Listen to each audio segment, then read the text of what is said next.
Yo YouTube, j'espère que vous allez bien et dans cette vidéo je vais vous présenter le Serapadkin de la marque américaine TJ Exclusive. C'est donc un tapis de solide en verre comme par exemple le Skypad 3.0 mais il est ici traité avec un revêtement en céramique ce qui le rend donc assez original et donc différent des autres tapis en verre. Ce tapis ne m'a pas été envoyé et c'est pour cela que je vous en parle que maintenant car en soi il n'est pas nouveau. Mais j'ai en fait mis beaucoup de temps avant de pouvoir m'en procurer un et cela dû à son prix que je vais vous préciser un peu après. Avant cela, juste pour votre information, il existe deux Serapads. L'original qui a une surface assez collante et qui se veut être axé vitesse, et ensuite ce Kin qui est bien plus smooth et qui se veut être axé contrôle. D'ailleurs, je vais tout de suite en parler ici car c'est important, mais il faut comprendre qu'il est décrit comme contrôle, mais entendez par là qu'en fait il est contrôle pour un tapis en verre. Il est donc plus contrôle que les autres. Et ne le prenez pas comme un tapis contrôle à proprement parler, comme des tapis en tissu, comme le Lethal Gaming Gear Saturn ou le Vaxi PA par exemple. En fait, ce tapis n'a pas les mêmes propriétés de glisse entre le premier jour où vous l'utilisez et ensuite après quelques jours, voire semaines d'utilisation. Il a en fait cette petite période de rodage que je n'ai d'ailleurs pas du tout appréciée. J'en parle au début de la vidéo car c'est une info que des reviewers qui ne passent pas assez de temps sur leurs produits n'ont pas pu vous préciser. Initialement, il a en fait une force d'arrêt bien conséquente, c'est-à-dire que le tapis va freiner votre souris assez vite, ce qui est donc un bon atout pour un tapis contrôle bien sûr. Et dans un premier temps du coup, c'est assez déroutant pour un tapis solide d'ailleurs. Mais cet aspect du tapis finira par s'amoindrir comme vous pouvez le voir ici avec le temps, comme je disais. Au stade où j'en suis, je pense qu'il est plutôt constant maintenant, et je mettrai sa vitesse globale dans les alentours d'un Aqua Control de Sakura ou un LGG Venus Pro, quelque chose dans ce genre en tout cas. On va dire en gros dans des 7 sur 10 de vitesse, alors que des tapis contrôle comme le Saturn ou le Vaxi PA seraient des 4 sur 10 en comparaison. Un Skypad lui serait dans les alentours de 9 sur 10. C'est donc un tapis qui garde un peu de friction initiale pour que votre souris puisse être stabilisée. Il a ensuite un poil de friction dynamique qui va faire que votre glisse n'a pas cette accélération aussi forte que sur un Skypad. Et niveau force d'arrêt, comme je vous disais, c'est assez cohérent avec le reste. Niveau ressenti de cette glisse, cela va bien sûr dépendre des patins. Mais en soi, il est globalement moins agréable et moins smooth que d'autres tapis de souris en verre. On sent en fait justement qu'il a cette friction supplémentaire qui aide au contrôle, mais qui ajoute donc du ressenti, ainsi qu'également une glisse plus audible à l'oreille, qui pourront déranger certains, j'en suis sûr. C'est un tapis que je recommande d'ailleurs d'utiliser des patins vendus séparément, comme les Corepad Pro, Tiger Ice ou encore les Ghost Glide Edge Runner, qui rendent donc ce tapis bien plus agréable. Avec des patins stock très blancs comme ici, vous avez vraiment cette impression en fait de frottement audible, et même la sensation en fait n'est pas vraiment des plus smooth. Je me demande même si vous allez l'entendre en fait sur mon micro. Il y a aussi les patins en verre qui marchent étonnamment bien avec ce tapis, qui donne en fait cette impression de glisser sur la force de deux aimants qui se repoussent.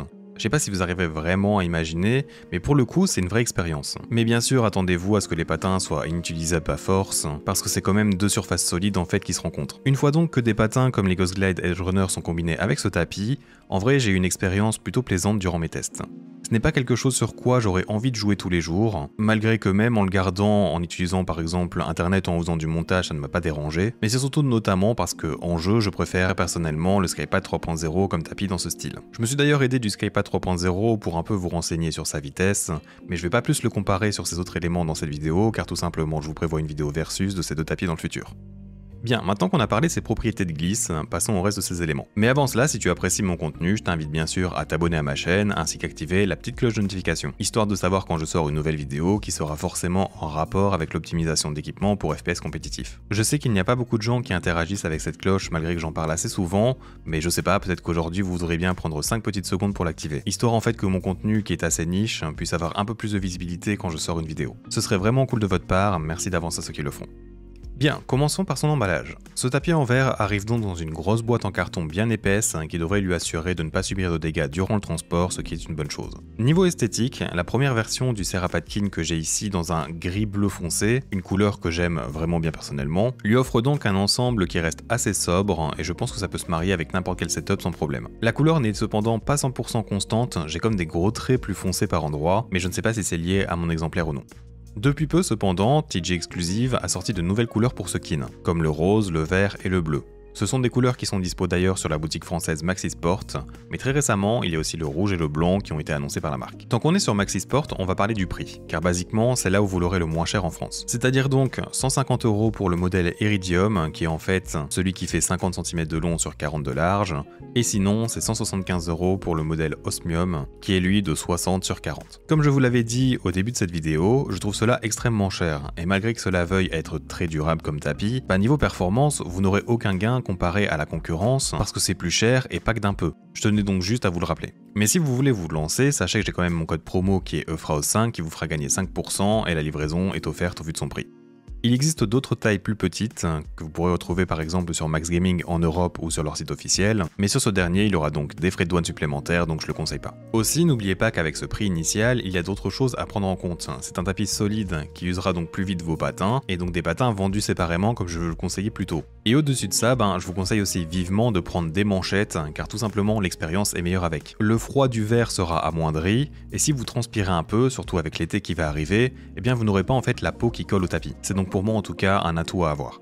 Je vous mettrai d'ailleurs en description les différents éléments que je vous recommande si vous êtes intéressé. Il me reste à vous donner quelques précisions comme par exemple l'épaisseur du tapis qui est très correcte et peu dérangeante sur le bras ou le poignet, sauf si vous jouez vraiment avec le poignet sur le bord, parce que là vous allez bien sûr le ressentir. Mais il n'a pas en fait cet aspect coupant et n'est pas trop élevé non plus, ce qui est donc une très bonne chose. Par contre, les coins du tapis sont très pointus et c'est notamment quelque chose que vous allez ressentir si vous le déplacez ou le transportez par exemple. Je pense sincèrement que des gens pourraient se blesser s'ils ne font pas attention, donc faites gaffe avec cela. En termes de maintien sur le bureau, le Serapadkin n'a pas la meilleure solution d'adhérence, il en fait que juste 4 pastilles en caoutchouc dans ses coins. Si je veux le bouger donc j'y arriverai bien sûr, mais le tapis en soi est assez lourd, ce qui fait qu'il ne bougera pas en jeu pour moi donc c'est tout à fait ok.